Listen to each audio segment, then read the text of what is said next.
et d'hospitalité, terre de nos dignes pères, tu es ce qui nous définit et nous rassemble dans l'épreuve et dans la prospérité.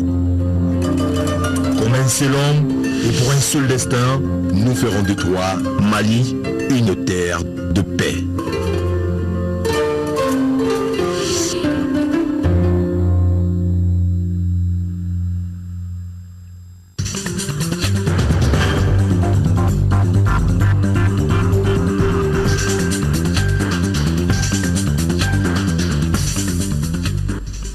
La littérature ne suffit plus, il faut du concret sur le terrain. Ces propos sont du président de la République lors de sa rencontre ce matin avec les cadres de la 4e région. Ibrahim Boubacar Keïta promet également un conseil des ministres à Ségou pour mieux répondre aux aspirations des populations. Plus de 100 milliards de francs CFA pour le Mali, c'est l'annonce faite par les partenaires techniques et financiers lors de la 9e édition de la revue budgétaire conjointe 2015. Au cours de cette rencontre, la mise en œuvre de l'accord de paix a été abordée. L'accord pour la paix et la réconciliation était également au centre de la rencontre initiée aujourd'hui par le secrétariat permanent du Comité national de coordination de sa mise en œuvre. Cette rencontre a été l'occasion de partager le guide méthodologique de formation sur le contenu de l'accord. Voilà pour le sommaire. Bonsoir à tous et bienvenue dans la grande édition. Le président de la République, Ibrahim Boubacar Keïta, a bouclé aujourd'hui sa visite en 4e région. Le chef de l'État promet un conseil des ministres à Ségou pour mieux répondre aux aspirations des populations.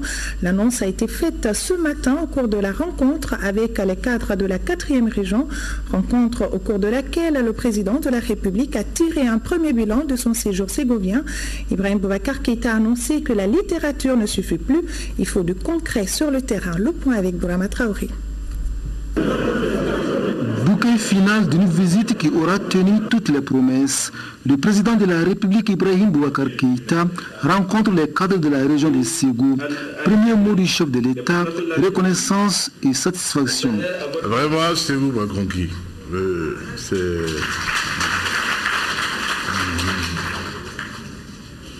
Maya bien.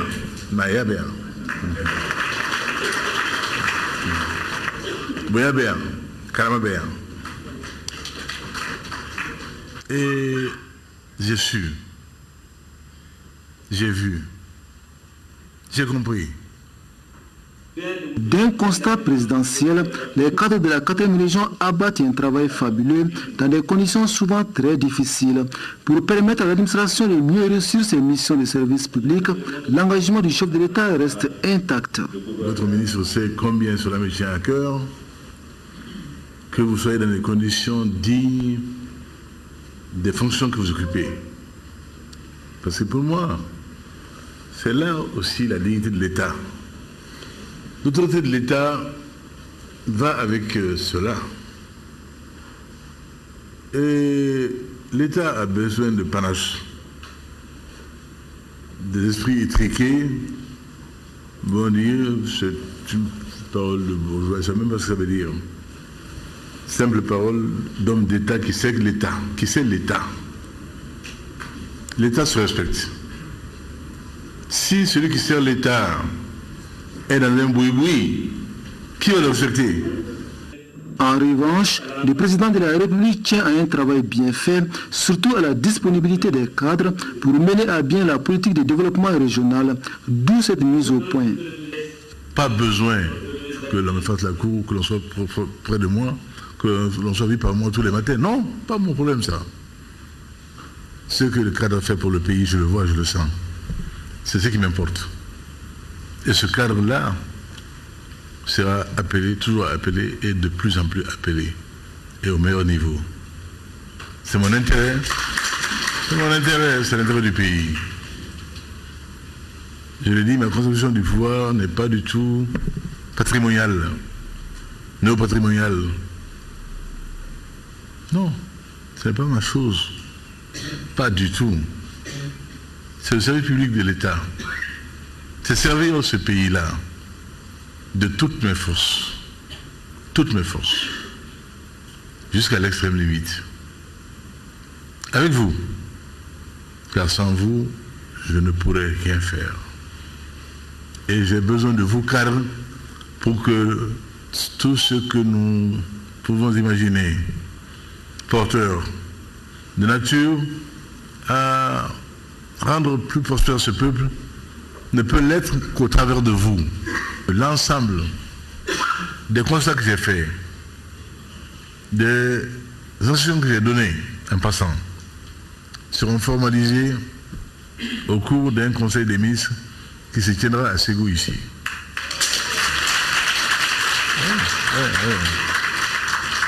Où chacun viendra avec sa copie, chaque ministre, avec obligation drastique de résultats. Il ne s'agit plus qu'on se raconte des histoires. Je n'ai pas besoin de ça. La littérature, je l'ai assez pratiquée pour savoir ce qu'est une bonne littérature. Donc, l'à peu près là, ne m'intéresse pas. Là. On va y aller là. Ce qu'on a constaté, l'espoir qu'on a suscité, sera concrétisé, Inch'Allah. Sur le lieu. La visite en 4e région a permis au chef de l'État de voir et d'apprécier certaines réalisations. Celles de l'Office du Niger, par exemple, ont séduit Ibrahim Boubacar Keïta. J'ai été à l'office émerveillé par le travail qui est abattu par les paysans, mais par l'encadrement aussi. La qualité de la conception, l'imagination créatrice. Quand j'ai vu ce qui est devenu ce modeste projet Harpon au départ à Nyono, et qui aujourd'hui permet d'adapter l'outil aux besoins du paysan, quel bonheur! Des moissonneuses, des batteuses, faciles d'accès, reproductibles, dont l'entretien par le paysan, le forgeron local est également assuré, les gens sont formés, quel bonheur. Et tout le reste, parole. Là est le vrai travail. Abattu par des cadres dont certains pourraient penser qu'on ne pense même plus à eux, on pense à tout le monde. Et c'est pour tout cela que le regard sera porté de plus en plus, de mieux en mieux, sur cette région qui est le poumon économique du Mali. Qu'à Dieu ne plaise que Ségou, un poumon de Ségou s'essouffle, ou pire que cela s'arrête, c'est l'asphyxie et la mort. Qu'à Dieu ne plaise. Pourquoi nous ferons tout pour que les deux poumons de Ségou continuent à insuffler, à exfiltrer de l'air sain et pur pour le bonheur du Mali. Et rien ne sera de trop pour le confort de cette région. Mais l'état de Mandiakoui aura marqué le président Ibeka. Ici, les populations souffrent énormément, faute d'infrastructures socio-économiques et routières. Une situation qui peut changer et qui doit changer, dixit le chef de l'État. Monsieur le gouverneur Togo, je vous suivrai comme le lait sur le feu et vos visites de terrain, notamment à Mandiakoui, ne devront pas se restreindre à la visite du président de la République. Car je ne parle pas en l'air, je ne pourrai pas pour promettre. Il faut que Mandiakoui se sente totalement, de mieux en mieux et de plus en plus, impliqué à la République du Mali. Et que l'effort régalien qui doit être fait là-bas, au plan politique, au plan économique, au plan social, le soit. Et dans les meilleurs délais. Pour notre part, au niveau du pouvoir central, nous instruirons M. le Premier ministre de ce qu'il devra entreprendre avec son gouvernement pour que plus jamais l'on ait le sentiment à Mandiakoui d'être hors de la République ou de quelque autre région qu'il soit. La République doit être la mère nourricière de tous ses enfants. Et rien ne pire chez un homme que le sentiment de la déconsidération. Surtout quand il n'y a pas de motif, il n'y a pas de raison. Simple difficulté de liaison et de communication. Ce n'est pas facile, mais ça devra devenir facile, monsieur le ministre de l'Équipement. Ça devra devenir facile, monsieur le ministre de l'Équipement. Que d'une traite, je me lève, paf, on y a pris. Vous le pouvez et vous le ferez. Inch'Allah. Une autre préoccupation des populations de Ségou portée à la connaissance du président de la République, l'insécurité. Le chef suprême des armées aura constaté la nécessité de renforcer les dispositifs sécuritaires, surtout les moyens d'intervention de nos forces. Le défi sécuritaire est une préoccupation constante et notre région connaît 2 foyers de mouvements terroristes. La forêt de Ouagadougou à la frontière avec la République islamique de Mauritanie et la forêt de Tassilima du côté de la frontière du Burkina Faso, qui constituent des refuges pour des groupes terroristes que nos forces armées de sécurité ne cessent de traquer. J'ai souhaité que Ségou ait un hélipad d'atterrissage d'hélicoptère, qui est un hélipad à Ségou. Ce n'est pas un luxe. Pour projection rapide, évacuation en cas de besoin. Il faut qu'il y ait un relais entre Sévaré et Bamako et Ségou. Donc tout cela va être envisagé de manière ferme, claire et nette. Le président de la République quitte donc Ségou avec le sentiment d'une mission accomplie. Ibrahim Boubacar Keïta promet de revenir avec certainement des réponses concrètes aux différentes préoccupations. Merci à Ségou, merci au cadre de Ségou. Et Inch'Allah, à nous revoir. Inch'Allah. Le président de la République a visité le camp Sékou Amadou Talla de Ségou. Le chef de l'État, qui a partagé un repas avec les soldats, annonce aussi la réhabilitation du camp et plusieurs autres actions. Il a promis que les militaires du Mali auront les moyens de leur mission. Ibrahim Traoré. Le camp Sékou Amadou Talla de Ségou reçoit le chef suprême des forces armées. Nous sommes dans la zone de défense numéro 2 du pays. Cette garnison enregistre, tenez-vous bien, la 2e visite d'un chef d'État après celle du président Modibo Keïta le 1er octobre 1960.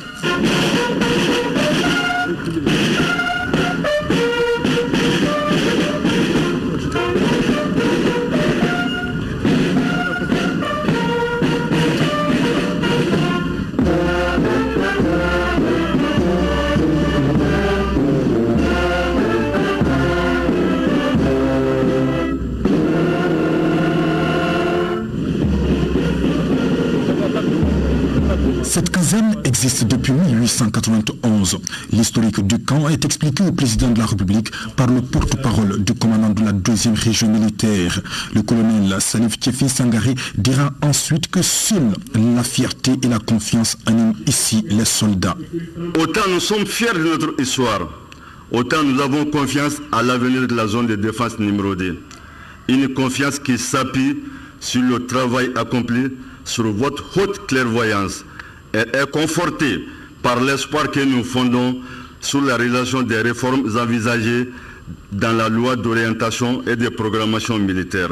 Monsieur le Président, chef suprême des armées, dès votre installation et conformément à vos engagements solennels de garantir l'intégrité territoriale du pays, de faire revivre la paix sur le sol national et d'assurer la tranquillité des citoyens, vous êtes assigné la tâche primordiale d'améliorer les conditions de vie et de travail de nos forces.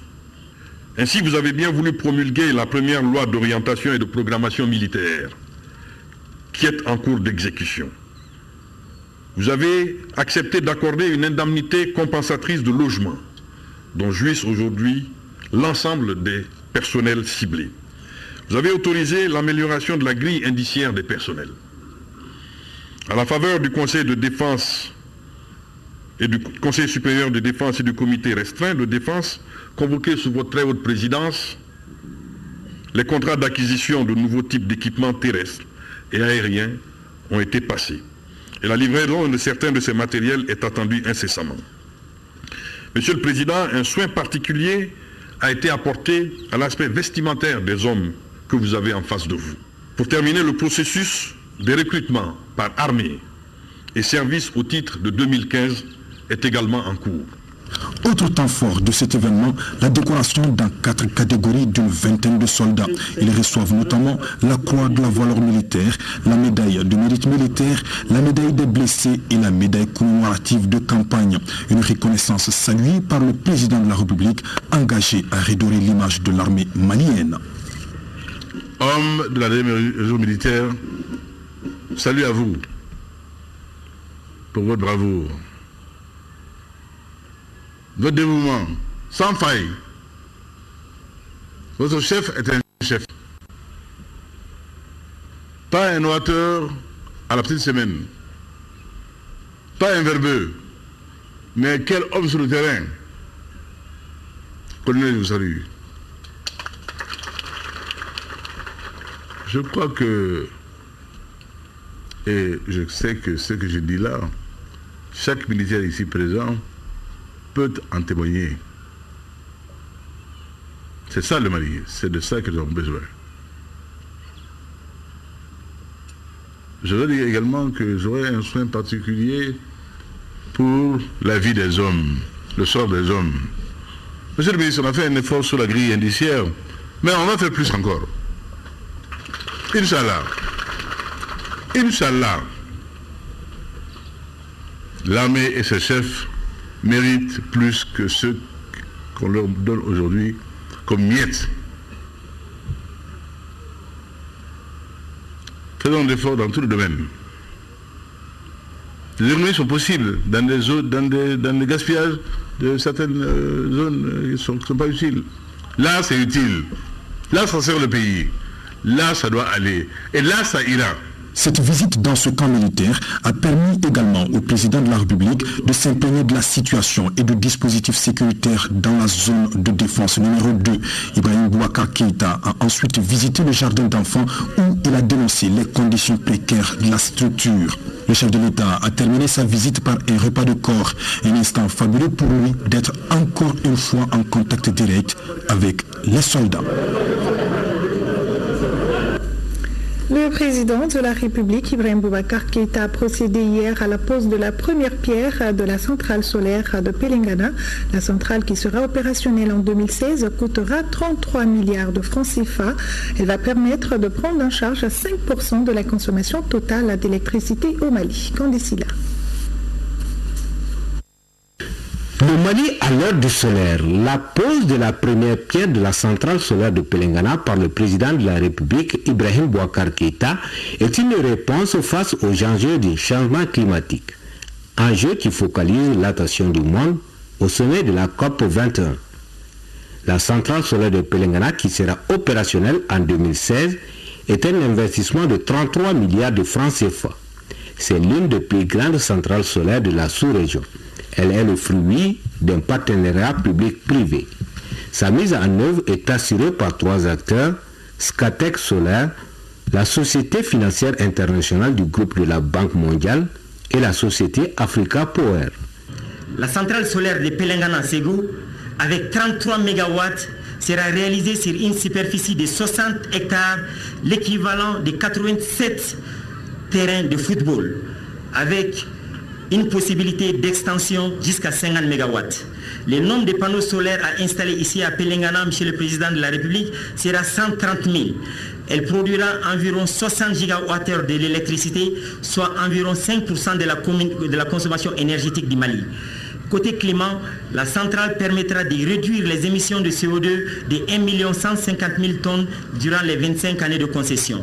Elle donnera l'emploi à 200 emplois locaux durant sa phase de construction et elle coûtera 33 milliards de francs CFA dont le financement est entièrement bouclé et elle sera opérationnelle avant fin 2016.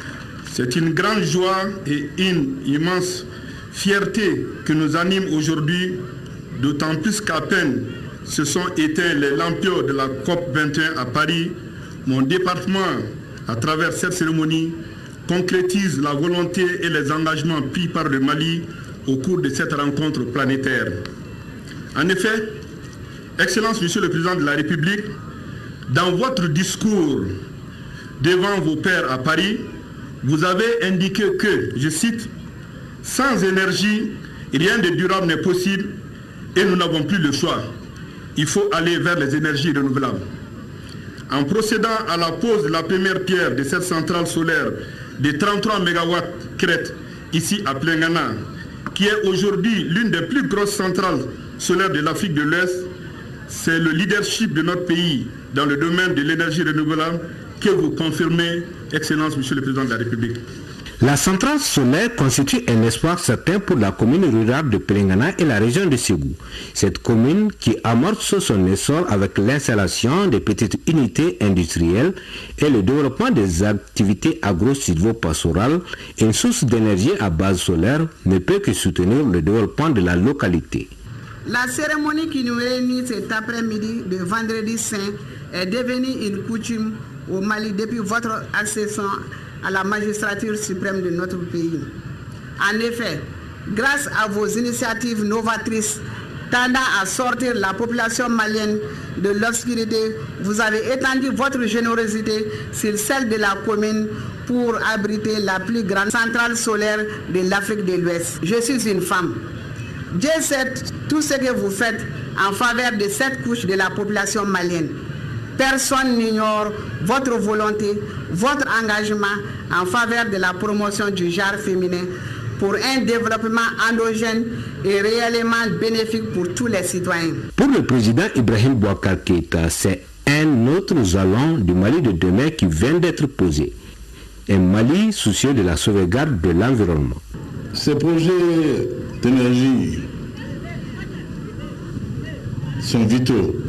Je crois que Ségou mérite un confort, une sécurité énergétique que cette centrale va lui procurer.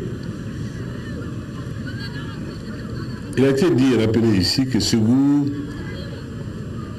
était déjà bien pourvu, que déjà les coupures intempestives avaient cessé. Cela est heureux, mais n'empêche qu'il faut toujours une réserve énergétique suffisante. Je crois que c'est l'un des objets de cette centrale qui verra le jour ici, à Plengana. Et je pense que cela préfigure le futur. Le futur que nous souhaitons de lumière pour toutes les communes du Mali, pour toutes les régions du Mali, pour toutes les cités du Mali. Nos enfants ont besoin de lumière. Vous pouvez savoir ce que j'ai ressenti en mon cœur quand des tout petits, je disais Ibeka Courant. C'était autant de pics dans mon cœur. Chaque cri d'enfant m'était douloureux. Chaque cri d'enfant, j'ai entendu. Et si Allah subhanahu wa ta'ala nous en donne le temps, la force et les moyens, cela devra changer. Que je ne sois plus interpellé nulle part au Mali par des enfants, au motif qu'ils sont dans l'obscurité. L'accueil réservé au président Ibrahim Boubacar Keïta illustre suffisamment l'importance de cet événement pour les populations de la localité. Lors de sa visite à Ségou, Ibrahim Boubacar Keïta a fait don de 50 mototricycles aux handicapés. Doukoufana Traoré était présent pour nous. À bord du bateau de la solidarité du président Ibrahim Boubacar Keïta, 50 mototricycles destinés aux handicapés de la région de Ségou, soit le 10e d'un lot de 500 mototricycles que la Chine a offert à Ibeka. Au nom des bénéficiaires, le président de la Fédération régionale des associations de personnes handicapées de Ségou, Salif Sangari, a exprimé toute sa joie et sa reconnaissance au président de la République Ibrahim Boubacar Keïta. Les personnes handicapées ont mené plusieurs activités, entre autres l'identification des personnes handicapées au niveau de 3 communes. C'est ainsi que nous avons identifié au niveau de 3 communes 2405 personnes handicapées sur 30 communes du cercle de Ségou. Monsieur le Président, c'est énorme. Voilà des bras de moins pour le développement économique de notre pays. Des dépendants, voire encore des mendiants. Activité qui ne fait guère honneur à la dignité humaine. Monsieur le Président, à cette occasion, nous vous remettons cette attestation de reconnaissance de tout ce que vous avez fait pour nous, personnes handicapées. La marginalisation, l'exclusion ont commencé à prendre du recul. Parce que les personnes handicapées, aujourd'hui, nous sommes bénéficiaires de logements sociaux. Nous sommes bénéficiaires d'intégration à la fonction publique, Monsieur le Président. Pour le Président de la République, la solidarité envers cette couche doit être permanente. Selon Ibrahim Boubacar Keïta, ces gestes s'inscrivent en droite ligne de la mission régalienne de l'État pour favoriser l'insertion socio-économique des handicapés, mais aussi et surtout de lutter contre la discrimination et l'inclusion. IBK a invité les bénéficiaires à utiliser le casque offert par le ministère de l'Équipement et des Transports. Le président de la République a rappelé l'importance du port de casque. Le casque qui peut sauver la vie en cas d'accident, a-t-il conclu. Le président de la République a achevé donc aujourd'hui sa tournée d'une semaine en 4e région. Il a rencontré la presse pour faire le point de son périple dans la région de Ségou. Ibrahim Boubacar Keïta a saisi cette opportunité pour aborder certaines préoccupations, notamment la mise en œuvre effective de l'accord de paix, l'électricité pour les populations, l'emploi des jeunes et l'importance de l'Office du Niger dans l'économie nationale. Ces propos sont recueillis par Ibrahima Traoré, l'un de nos envoyés spéciaux. Vous l'avez vu, constater en même temps que moi, combien la réputation de la 4e région n'est pas surfaite comme poumon économique du Mali. Tout se joue ici. C'est donc un quadrilatère stratégique important que cette partie du Mali, peuplée seulement de 2 millions d'habitants, mais vaste étendue en superficie et qui comprend l'essentiel du système d'irrigation de l'Office du Niger. Et là, malgré tous les efforts, depuis la création de l'Office à ce jour, nous sommes en retard d'aménagement.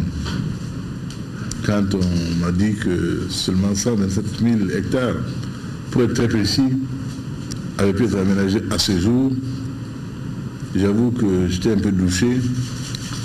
Je m'étais mis à penser depuis quelques années que cela allait aux alentours de 200 000. Il est vrai qu'une consultation des experts m'aurait mis à l'abri de toute surprise. Il reste donc que nous avons là un espoir fabuleux, un potentiel inouï d'aménagement qui, si seulement le tiers venait à être réalisé aujourd'hui par nous, par nos efforts internes et par la solidarité internationale, le Mali pourrait prétendre retrouver, ou en tout cas faire un bon chemin vers le retour de sa réputation de grenier de l'Afrique de l'Ouest et pourquoi pas demain de l'Afrique. Les hommes également. J'ai vu une population jeune, vigoureuse, ardente, qui ne demande qu'à s'employer pour le pays. D'où l'interpellation d'un système éducatif révigoré à souhait, d'un système d'apprentissage pour que nos jeunes soient qualifiés pour les métiers d'aujourd'hui et de demain. Et votre assiduité à mes côtés pendant tous ces jours, tout ce temps, à l'écoute, en même temps que moi, de cris profonds de ce pays-là, des moments d'émotions intenses qui ont été nôtres, quand nous avons fait le constat de certains déficits, et alors que nous avions vraiment à autre chose. Tout cela a été pour moi très heureux. Parce que voir une fois, entendre 10 000 fois, nettement mieux de voir là, soi-même, de prendre le pouls soi-même, d'entendre les cris des enfants, IBK courant. Ça me résonne longtemps dans la tête. Ces visages de chérubins innocents qui ont droit à leur part dans le partage malien, qui ont droit à leur juste part d'éclairage. Et puis tout ce qui y est lié, tous les métiers connexes, tailleurs, soudeurs,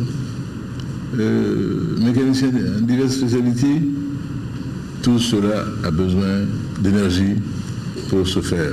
Nous ne sommes pas venus en tourisme, nous sommes venus travailler. Vous nous avez vu du matin au soir, faisant cela avec plaisir. Et j'avoue moi-même, avec une forme qui m'a surpris. Mais je vous dis, quand je suis sur le terrain, je reviens, je revis. Je vous le dis, c'est peut-être ma vie antérieure qui m'a préparé à ça. Parce que ça, c'est du vrai, c'est vrai. Et aucune sophistication. C'est de nature, le naturel, c'est la vie du pays profond.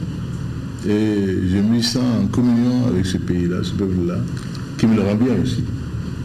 Qui me le rend bien. C'est tous ces visages de jeunes, de moins jeunes, mais qui tous vous disent la même affection. Au-delà de l'affection, le même intérêt pour le Mali. Ce Mali, ce grand Mali.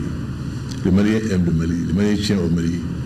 Le Malien souhaite la concorde en le Mali.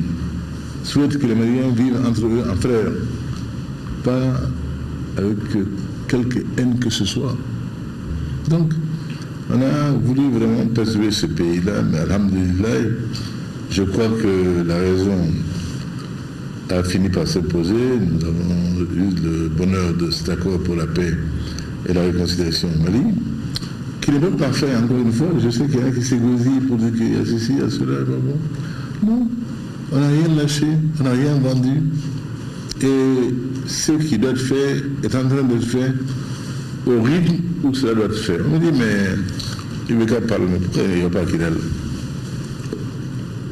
Moi, j'aime mon pays. Je souhaite que mon pays soit dans une situation de paix durable, réelle.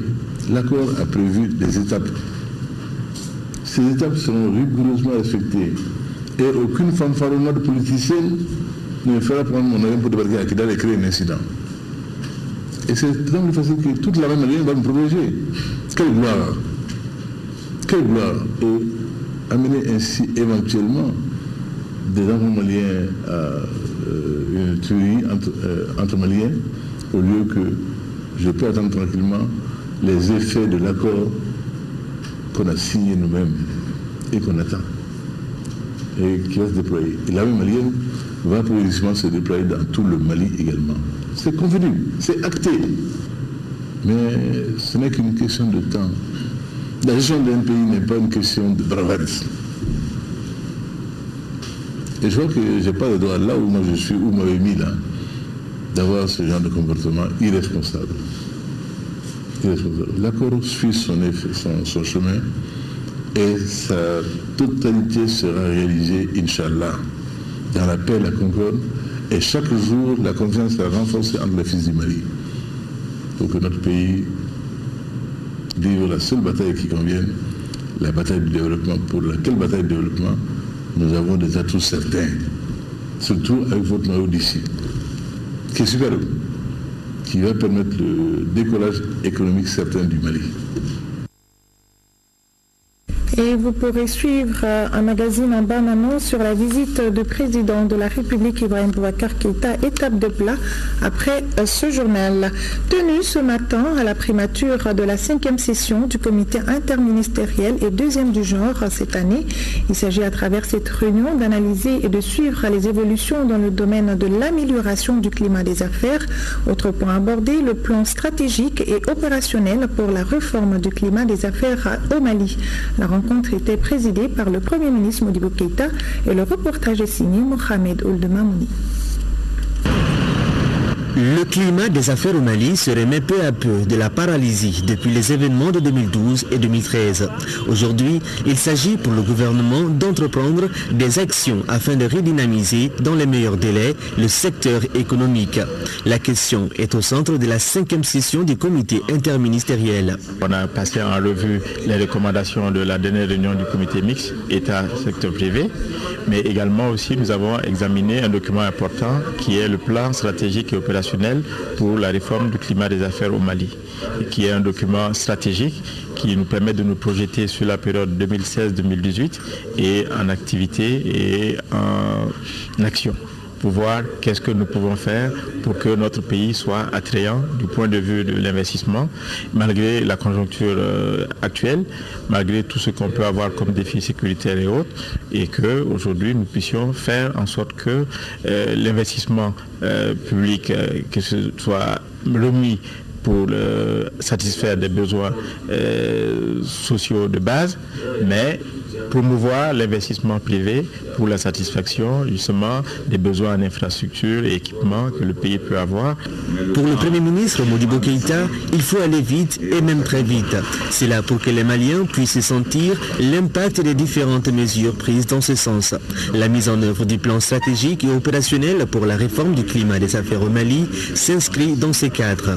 L'impact de ces mesures, c'est à longueur de journée normalement que les Maliens doivent le voir. Parce que l'objectif, c'est que chacun dans son activité puisse sentir un mieux-être, un confort quand on est opérateur économique malien ou étranger, que l'on soit à l'aise dans l'accomplissement des formalités auprès des différentes administrations, mais également qu'on soit à l'aise pour fructifier son investissement et qu'il y ait un retour sur l'investissement et qu'on soit également sécurisé. C'est un processus continu, mais comme je le dis, rendu difficile par le contexte sécuritaire, mais pour autant, il ne faut pas qu'on en fasse une fatalité. Sur cette lancée, le Mali peut compter sur ses partenaires. Lors du sommet de l'OCDE à Paris, en France, des promesses de fonds ont été faites en faveur de notre pays. Des fonds qui aideront, sans nul doute, le gouvernement à améliorer le climat des affaires au Mali. Et on en vient au deuxième titre de ce journal, plus de 100 milliards de francs CFA. C'est là quelques premières annonces faites par les partenaires techniques et financiers. C'était hier au cours de la 9e édition de la revue budgétaire conjointe 2015. Aussi des perspectives pour l'année à venir, en l'occurrence la mise en œuvre de l'accord de paix, ont été abordées. Alpha Maïga. Face à face, le gouvernement de la République du Mali et les partenaires techniques et financiers.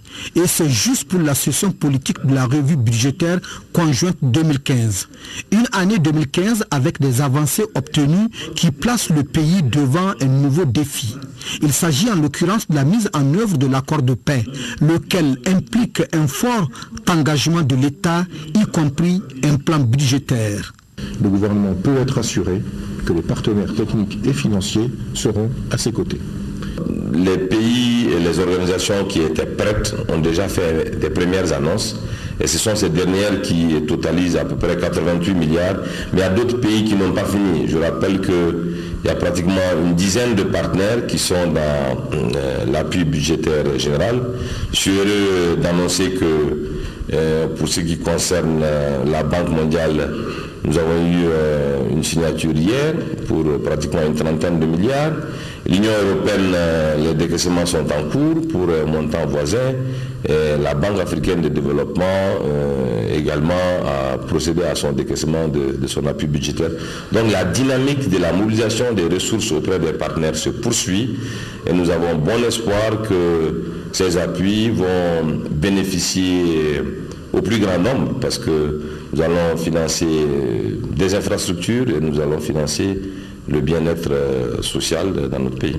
Cette 9e édition de la revue budgétaire est l'occasion de faire une analyse rétrospective des principales réformes d'une part et d'autre part de tracer des perspectives pour l'année à venir. En attendant, le chef de file des partenaires techniques et financiers a tenu à livrer quelques messages.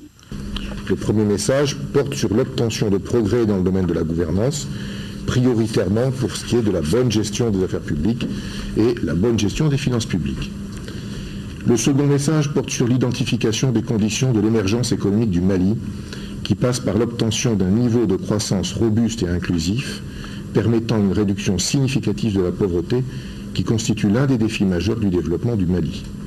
Le troisième et dernier message porte sur l'approfondissement du processus de décentralisation qui a pris une importance particulière après la signature de l'accord. Pour le ministre de l'économie et des finances, le Mali ambitionne d'être un pays émergent. Et sur le sujet, le gouvernement ne ménage aucun effort pour honorer ses engagements. Le ministre attend beaucoup du nouveau chef de file des partenaires techniques et financiers. Nous tenons vraiment à féliciter, à remercier la France pour sa contribution. Le Canada, nous les encourageons à faire mieux que la France parce que c'est un rôle qui n'est pas facile, être chef de file des partenaires. Il y a beaucoup d'efforts de coordination, beaucoup de disponibilité.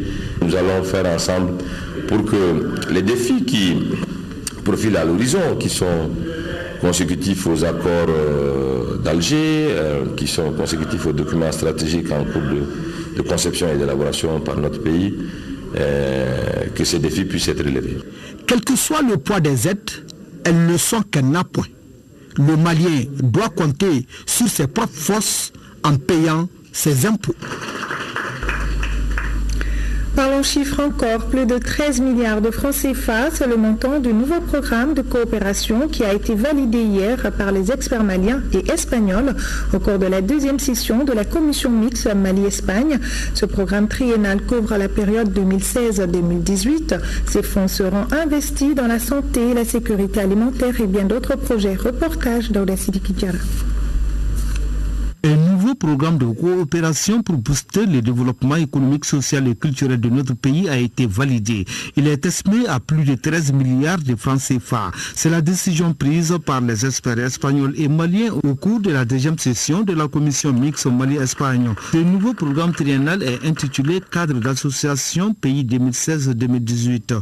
En plus de ce nouveau programme, la session a également validé le bilan de la coopération 2007-2014 entre les deux pays. Avec ce nouveau programme, notre coopération vient d'ajouter un nouveau maillon à la chaîne de solidarité avec une enveloppe financière de près de 21 millions d'euros, environ 13,7 milliards de francs CFA, couvrant les secteurs vitaux comme le développement rural, la sécurité alimentaire, la santé et la résilience. Le Mali est un pays stratégique pour l'Espagne. Est un très bon ami. Nous avons des liens dans la migration, dans la coopération, dans l'économie. Et nous considérons qu'il y a tout un avenir d'amitié qui se dresse devant nous. Et comme vous savez, nous avons choisi, dans un effort de qualité, 3 axes pour notre coopération. La santé, le développement rural et la résilience. Et aussi la femme et le développement. Le ministre des Affaires étrangères a réitéré les amitiés de notre peuple au pays frère d'Espagne pour son engagement fort auprès du Mali. Le chef de la diplomatie malienne souhaite que ces recommandations fassent l'objet d'un suivi rigoureux. Cela afin de permettre à la coopération Mali-Espagne de produire des effets escomptés. L'importance pour nous ne se mesure pas seulement par rapport à l'enveloppe financière, mais la façon dont vous approchez votre partenariat avec le Mali dans le cadre d'un respect mutuel, le cadre d'une écoute mutuelle. Mais nous savons qu'au-delà aussi de cette coopération sur le plan bilatéral où nous avons un certain nombre de domaines dont les migrations, les questions de sécurité qui nous préoccupent, nous savons que l'Espagne est aussi présente au Mali à travers l'EUTM. Le directeur de la coopération Afrique-Asie et les ministres ont signé le procès verbal qui a sanctionné les travaux de la commission mixte Mali-Espagne. Fin aujourd'hui à Paris de la COP 21, l'accord sur le climat a été signé par les 195 délégations samedi 12 décembre 2015. La signature de l'accord a été ovationnée pendant de longues minutes. Le ministre français des Affaires étrangères, Laurent Fabius, a présenté le texte ce samedi aux 195 délégations qu'il a appelées à adopter cet accord historique. Partagez le guide méthodologique de formation sur le contenu de l'accord pour la paix et la réconciliation avec les principaux acteurs du processus d'Alger. C'est l'objectif de la rencontre initiée aujourd'hui par le secrétariat permanent du Comité national de coordination de mise en œuvre de l'accord en collaboration avec le ministère de la Réconciliation nationale. Reportage Noram Sissoko. Le guide méthodologique de formation sur le contenu de l'accord pour la paix et la réconciliation se veut un outil de dissémination de l'accord. Ce document d'une centaine de pages a été élaboré par le ministère de la Réconciliation nationale. Il a bénéficié de l'appui de la coopération allemande à travers le projet d'appui au processus de dialogue et de réconciliation nationale, PAPDR de la GIZ.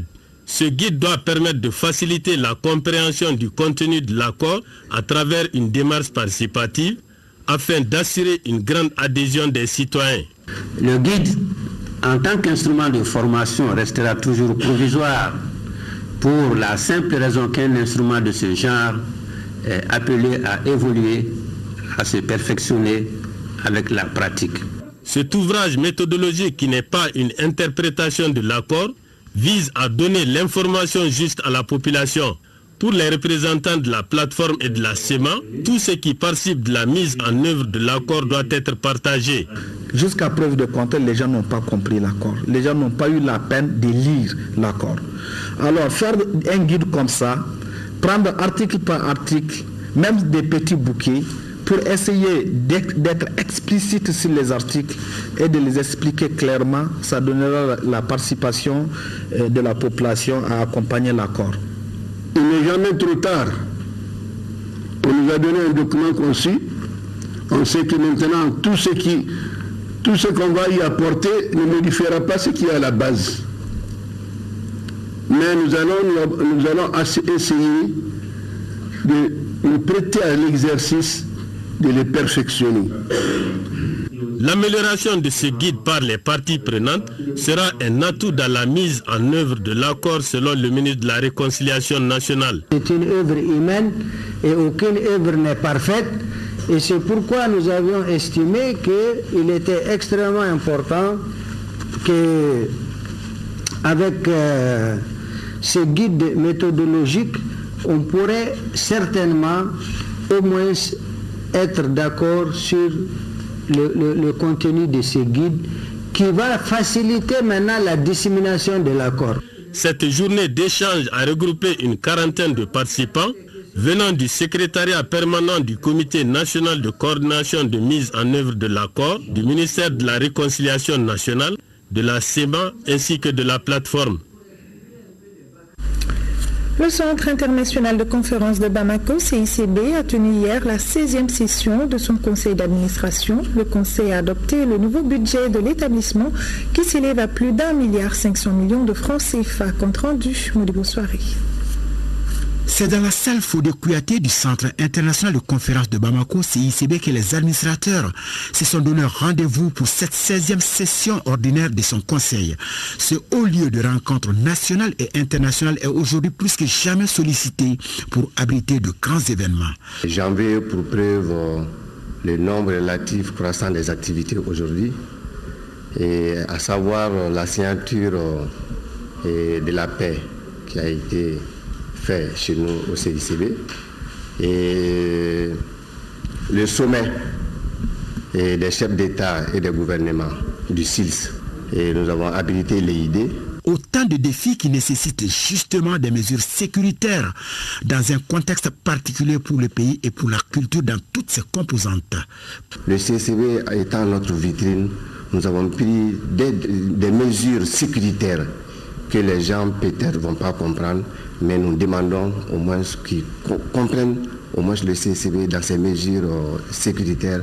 Le contexte sécuritaire dans lequel nous plongent les récents attentats de l'hôtel Radisson inscrit la présente session dans une autre dynamique d'amélioration du cadre d'accueil qu'est le CICB. À travers vos critiques, suggestions et apports, nous dégagerons, j'en suis sûr, des idées nouvelles pour permettre à la direction de faire face aux enjeux de ce contexte sécuritaire. Lesquelles idées, je l'espère, feront du CICB l'espace et le lieu, tout indiqué pour accueillir le prochain sommet Afrique-France. Le CICB aujourd'hui affiche un bilan positif au regard du rapport financier présenté par les administrateurs. Les recettes à mi-parcours de l'établissement, c'est-à-dire de janvier à septembre 2015, dépassent les recettes annuelles de l'année 2014. La dotation rectifiée s'élève à 1 539 383 172 francs contre une dotation initiale de 1 454 641 780 francs CFA. La réalisation des recettes sur ressources propres du 1er janvier au 30 septembre 2015 s'élève à 453 402 395 francs CFA et les recettes totales encaissées pour la même période sont de 424 360 395 francs CFA pour un total de 271 activités abritées. Auparavant, le ministre Ndiaye Ramadialo a fait observer une minute de silence en la mémoire de deux grands hommes de culture de notre pays qui nous ont quittés cette semaine. Toussaint Siané, musicien du Super Biton de Ségou, et Kandjoura Koulibaly, artiste décorateur, designer et costumier. Après avoir participé aux assises du Conseil national de la jeunesse à Ségou, la délégation des jeunes Maliens de la diaspora a été reçue par le président du Haut Conseil des Maliens de l'extérieur. Au cours des échanges, les difficultés que les Maliens de l'étranger rencontrent dans leur pays d'accueil. Le compte rendu de Mohamed Ould-Mamouni. Ces jeunes Maliens de la diaspora, venus de plus d'une vingtaine de pays à travers le monde, ont eu des échanges fructueux avec le président du Haut Conseil des Maliens de l'extérieur et son staff. Ces Maliens de l'étranger ont saisi l'occasion pour soumettre certaines préoccupations. Ce qu'on a voulu réitérer, c'est que ces assises soient pérennisées pour permettre à l'ensemble de la diaspora malienne, les jeunes de la diaspora, de se retrouver régulièrement et de discuter, d'échanger.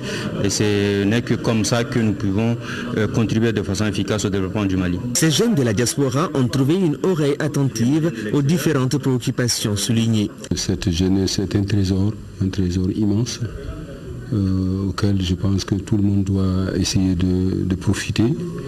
Mais il faut les aider, comme je dis toujours, il faut les aider à nous aider. Et je suis sûr que, comme ils l'ont reconnu eux-mêmes, les sages conseils qu'ils ont reçus auprès du président de la République, ils partent quand même du Mali galvanisé, n'est-ce pas, en tout cas renforcés dans leur amour pour la patrie.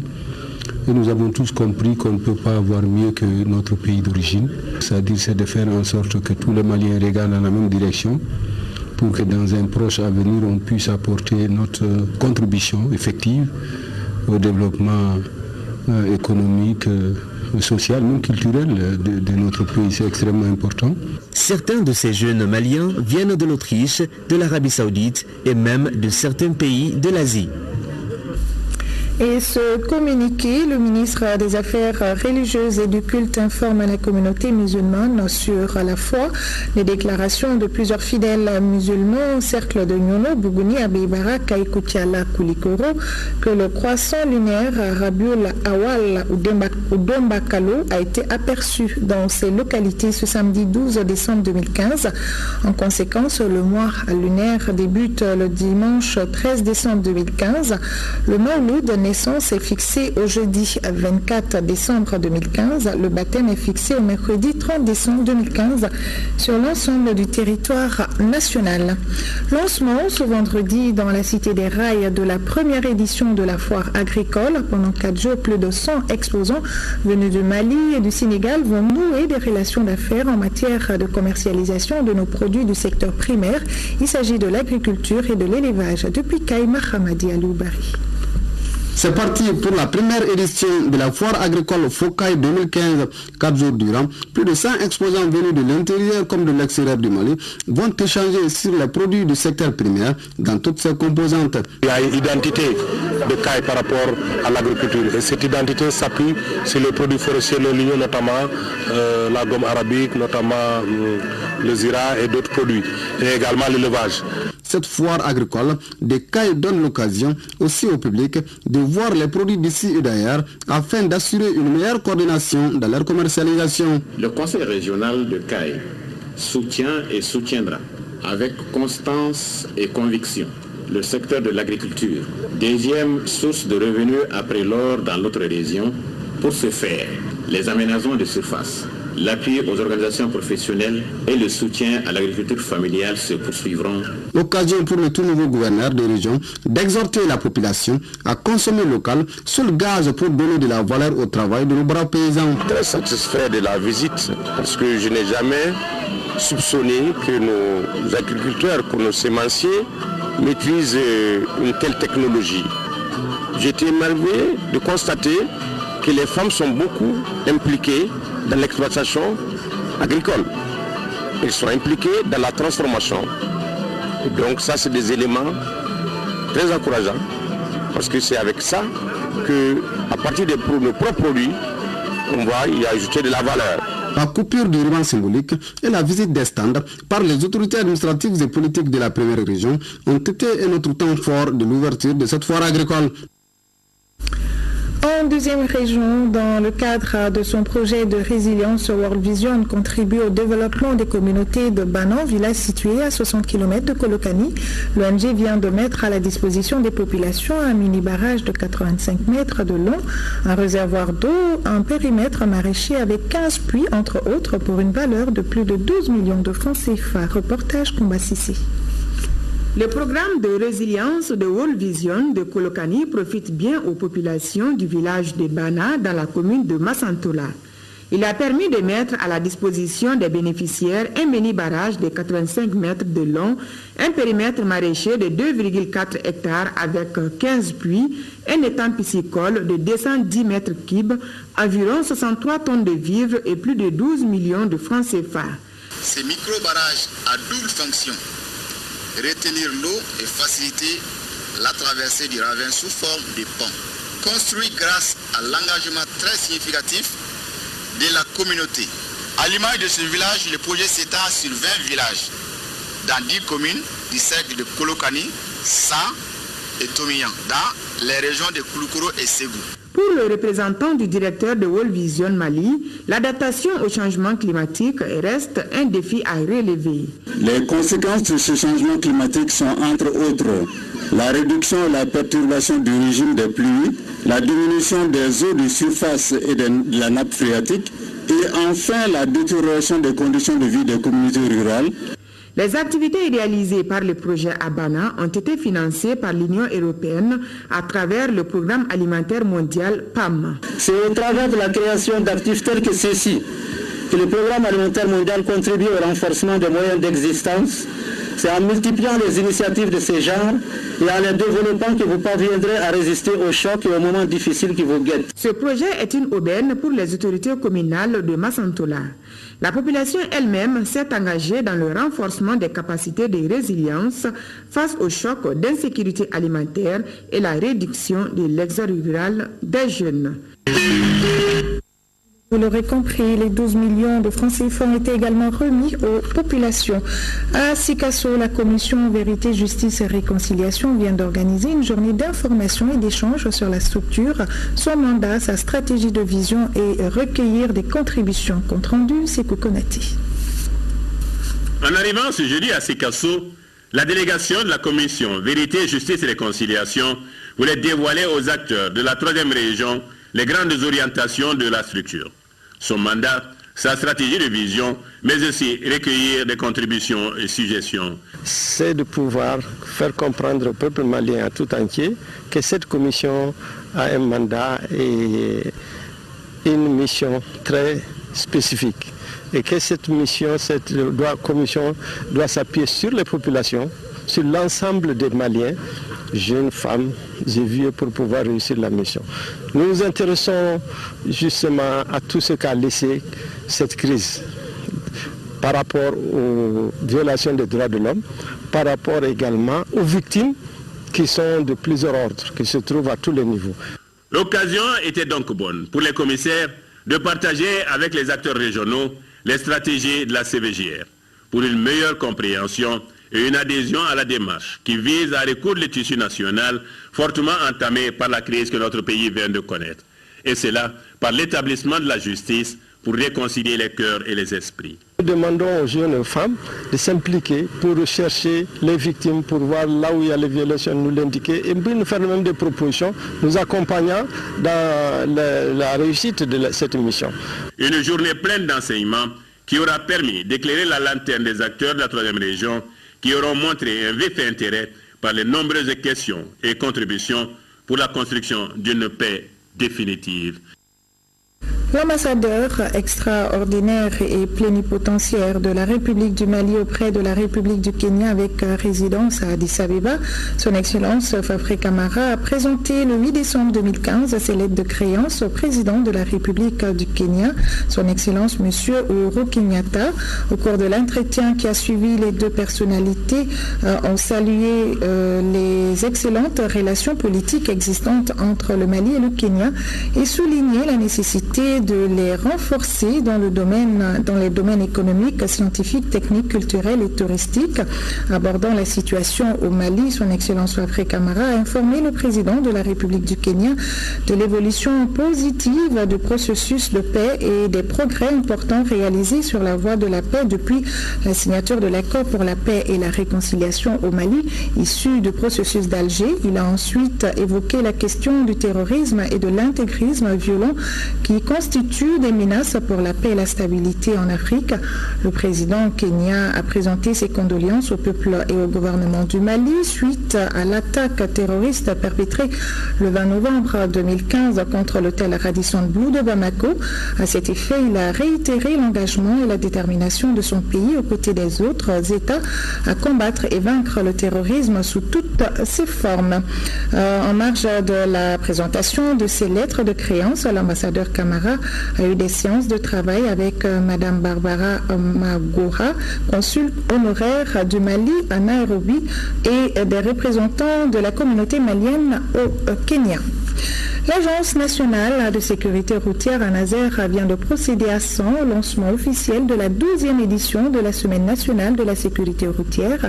À cette occasion, la Nazer entend promouvoir l'utilisation des plaques lumineuses chez les charretiers afin de prévenir des accidents de route au cours de leur déplacement nocturne. Les détails avec Honoré Chino. Les charrettes mal équipées constituent aujourd'hui un véritable danger pour les usagers de la route. C'est fort de ces constats que l'Agence nationale de sécurité routière à Nazer, en procédant au lancement officiel de la semaine de sécurité routière, veut sensibiliser les populations de sang et d'ailleurs sur non seulement les codes de la route, mais surtout la dotation des charrettes en catadioptre. Ces charretiers généralement qui quittent les zones rurales, les villages pour venir dans les agglomérations, pour venir écouler les produits agricoles, viennent très tôt le matin. Donc ces mêmes charretiers sont encore sur les routes pendant la nuit pour rejoindre leur localité. Donc le constat a été fait que plus de 20% des accidents de la circulation routière enregistrés au niveau de la 4e région concernent les charrettes. Cette année, le thème a été choisi pour qu'on vienne dans la région de Ségou pour équiper ces charrettes-là de catadiopes, pour que ces catadiopes-là puissent permettre à ces charretiers d'être identifiés par les conducteurs pendant leur moment de circulation sur les grandes chaussées. Cet équipement de signal lumineux rétro-réfléchissant dans la nuit noire permet sans nul doute de sécuriser les charretiers et aussi les autres usagers de la route. D'où le thème cette année des charrettes sécurisées pour un transport sécurisé. Ces catadiopes viennent nous aider beaucoup dans nos déplacements nocturnes. D'habitude, nous nous débrouillons avec des torches, mais franchement, cela ne résout pas grand-chose. Je vous remercie très sincèrement nos frères des charretiers qui ont effectué massivement le déplacement pour être témoins de cette cérémonie dont l'importance n'est plus à démontrer. La Nazer, au cours de cette semaine, procédera à travers la région à la sensibilisation et même à la distribution gratuite des catadioptres aux populations pour un transport plus sécurisé.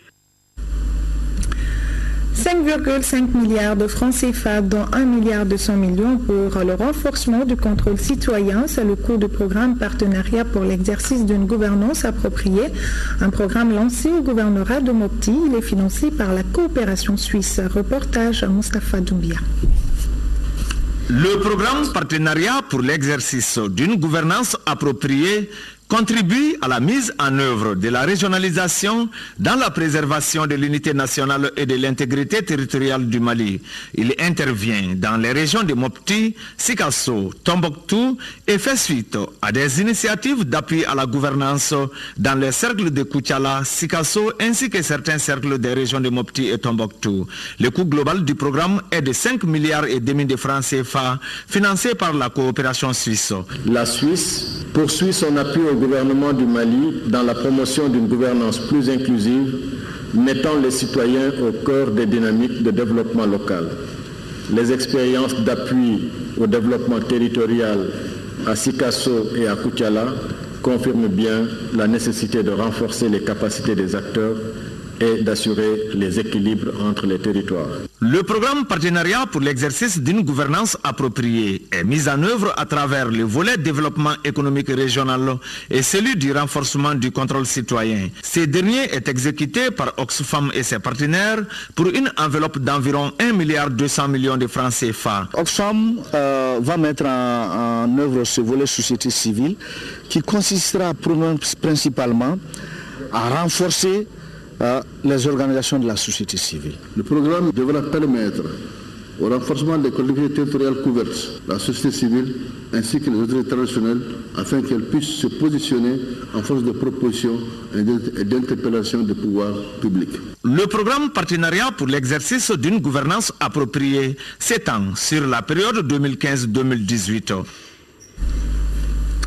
Faisons un tour dans la région de Gao pour parler de la tenue des journées communales de résilience. L'objectif était d'établir le dialogue entre les acteurs des différentes communes sur les bonnes pratiques en matière de résilience. Boubacar Bablintouri. Cela fait plusieurs années que les effets néfastes du changement climatique se traduisent par des sécheresses, des inondations, des raretés de pluie, entre autres. Des phénomènes qui ont du coup désorganisé les systèmes de production, tant au niveau de l'agriculture que de l'élevage. C'est dans le souci de renforcer la résilience des communes bénéficiaires face à ces effets du changement climatique que l'équipe du projet Sur 1 million Braced a initié ces journées avec les communes bénéficiaires. Il s'agira pour les participants d'échanger, d'une part pour pouvoir partager les expériences et d'autre part pour capitaliser les bonnes pratiques en matière de résilience. Pour un délai d'exécution de 3 ans, ce projet Sur 1 million financé à hauteur de plus d'1,544 milliard de francs CFA par DEFID et Braced sera mis en œuvre par l'ONG Caritas Mopti. Comme son nom l'indique, il doit toucher 1 million de personnes. Il couvrira les communes d'Ansongo, Bara, Boura et Ouattaguna dans le cercle d'Ansongo, les communes de Soni Alibert, Gouzoureille et Gabero dans le cercle de Gao. Il s'agit d'apporter des aides à nos populations, à nos paysans. Et les discussions que j'ai suivies depuis ce matin ont été des discussions fructueuses. Quand les gens sont méchants et malheureux, c'est qu'ils sont pauvres. Quand on leur donne le bien-être, ils vont cesser d'être ignorants et d'être très méchants. Donc nous comptons beaucoup sur ce projet et nous disons bon vent. Les autorités régionales des 2 cercles bénéficiaires, quant à elles, apprécient le projet à sa juste valeur. Il faut rappeler que ce Brest a été mis en place pour renforcer la résilience des communautés face aux effets néfastes du changement climatique qui constitue un défi majeur auquel les plus hautes autorités du pays sont en train de développer des stratégies d'adaptation et d'atténuation. Ces rencontres tenues à Ansongo et à Gao ont enregistré la présence des autorités locales, les maires, les producteurs, les services techniques ainsi que les partenaires locaux.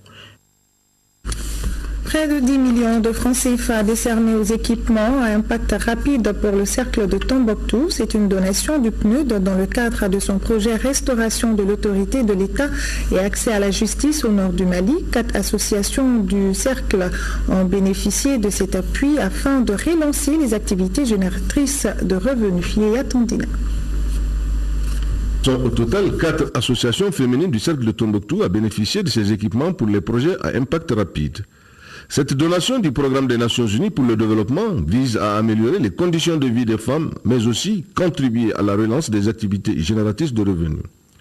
C'est à travers le projet Restauration de l'autorité de l'État et accès à la justice au nord du pays.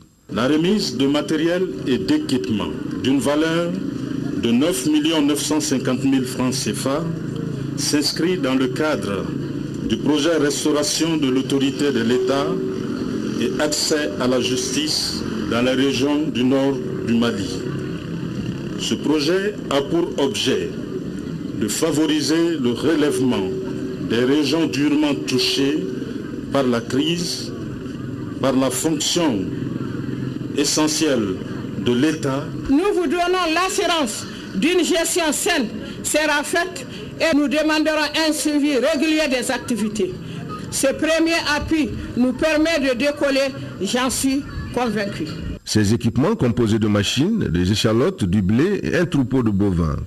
Pour le geste, les autorités locales administratives ont salué le PNUD et tous ses partenaires. Le PNUD, comme il est important de le rappeler, figure sans nul doute en bonne place parmi les partenaires privilégiés de notre cercle.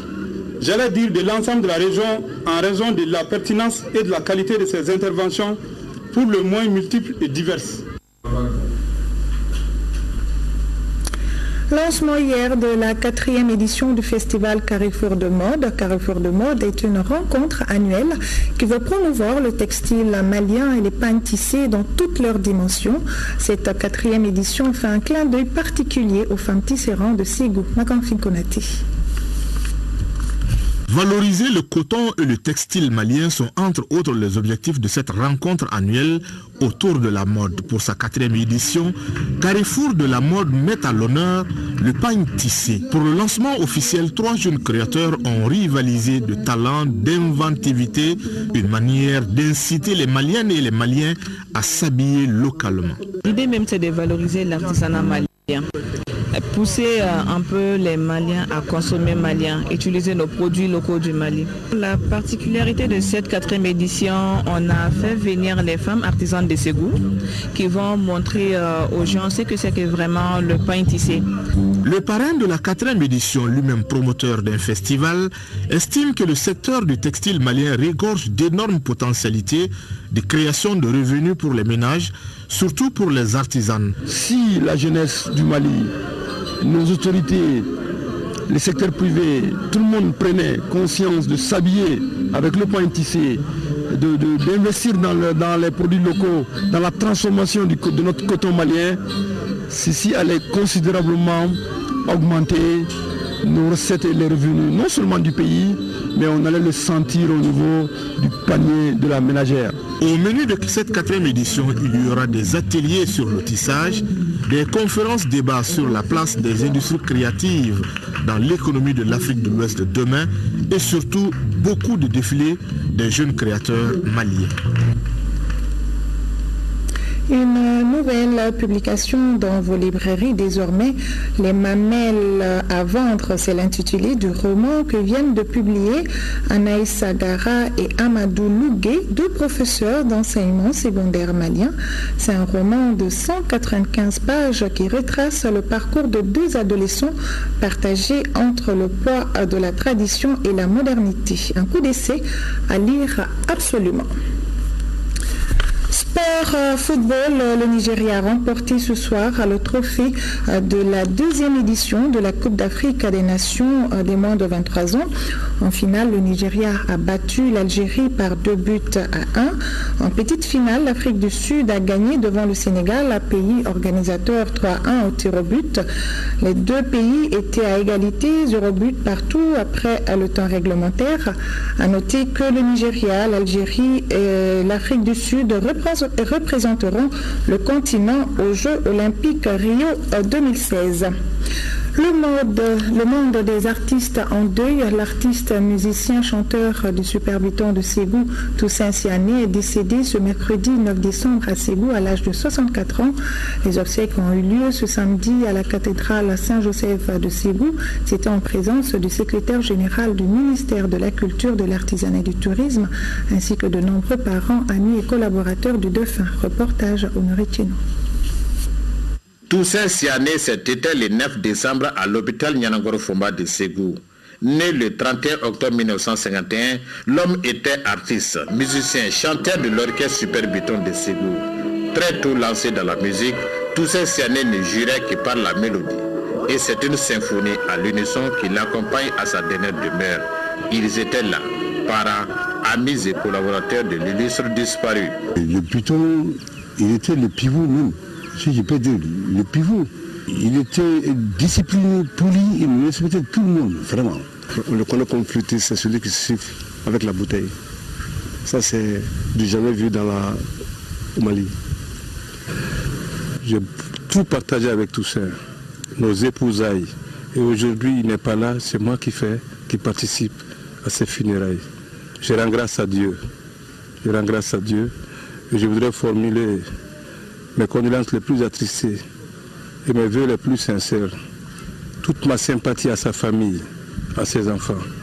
Toussaint Siané devrait être à Bamako dans le cadre de la soirée concert défilé mode dédié à Modibo Keïta, premier président de la République du Mali, dans le cadre de la commémoration du 100e anniversaire de sa naissance.